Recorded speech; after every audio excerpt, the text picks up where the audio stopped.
I'm taking an example of water soluble fertilizer because I don't have much data about organic and micronutrient and this thing. In 1993, something very important started, and we have, fortunately, we have witnesses available here. Yeah, it started in 92-93 when some companies, some entrepreneurs in Maharashtra started bringing in this new technology, and they went home to home, door to door, to make farmers aware of these fertilizers, and they insisted them, they trained them, they educated them to use water soluble fertilizer. It is the same year when Kemira Agro started trials with University of Agriculture Studies in Bangalore. This trial was conducted in 8 different locations. Kemira Agro OI is very important name for our fertilizer industry. All the technologies, including the urea manufacturing plants, all that came from Kemira at one point of time. So they started this studies.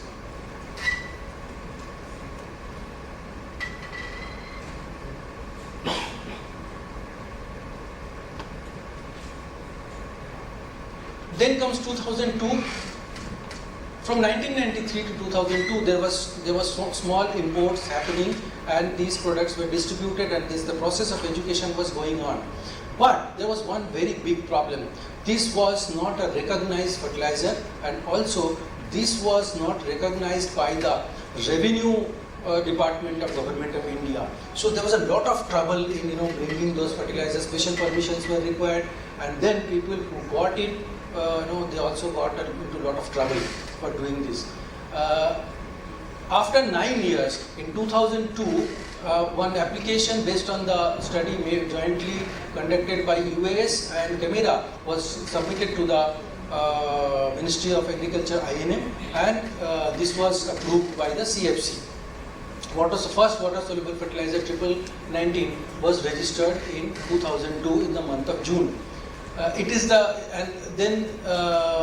There was, as I told you, that there was a lot of trouble also because there was some very famous cases which we went through when the custom department raided many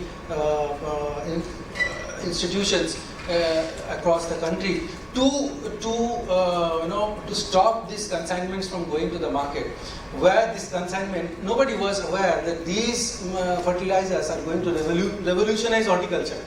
But these things happened, and we all went through this. In fact, it's very interesting to know, because of this case only I studied law, just to win my case, and I fought a case against customs, and I won. I was able to convince them that what you are doing today is going to change if you don't stop it, it's going to change the entire scenario in the future.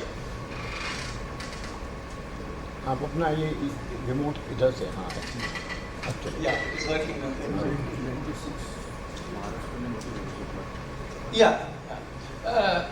In 2005, now after the first registration of 19, 3-4 more products which was lined up by Rallis India was also approved, and then the actual movement of specialty fertilizer started in the country.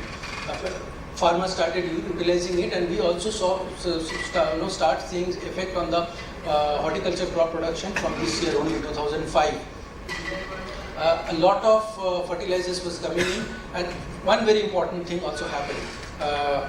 Prior to 2005, everything was coming from Europe, and being part of that that establishment, I know we were buying from China, repacking in Dubai, and selling in India. So what we did is actually, that's how I came into business, bringing, selecting those quality producers in China and getting the consignment directly to India and slash the price by half.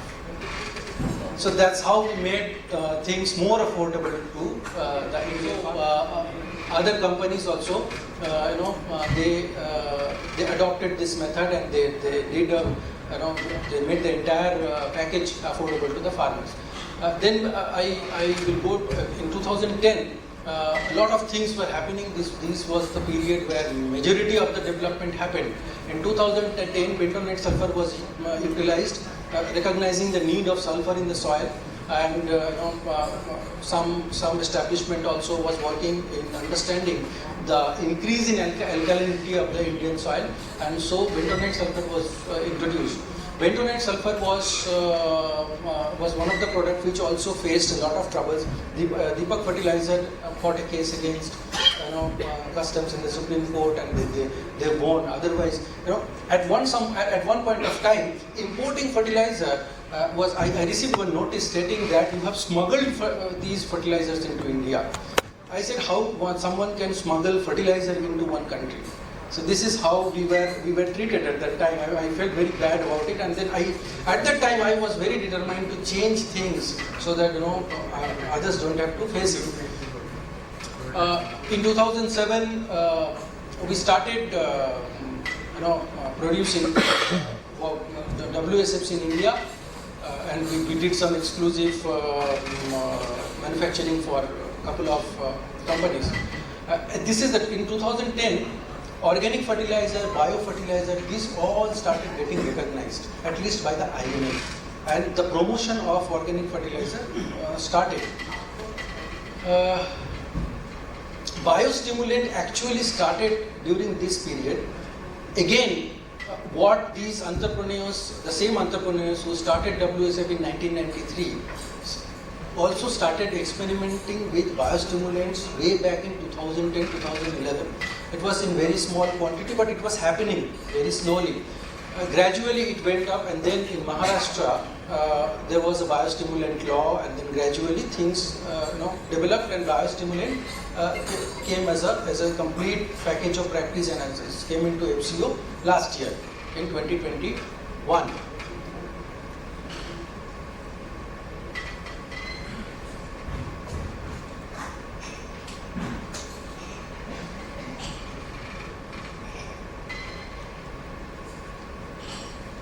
Now in 2022, we all know that the stimulant has come up, but very importantly, the horticulture export has gone up tremendously. I was quite surprised to see that only from Nava Shiva, 287,000 tons of horticulture produce was exported. It includes everything, floriculture and all kind of crops. So this was very important. And this is the year when biostimulant actually got legal framework.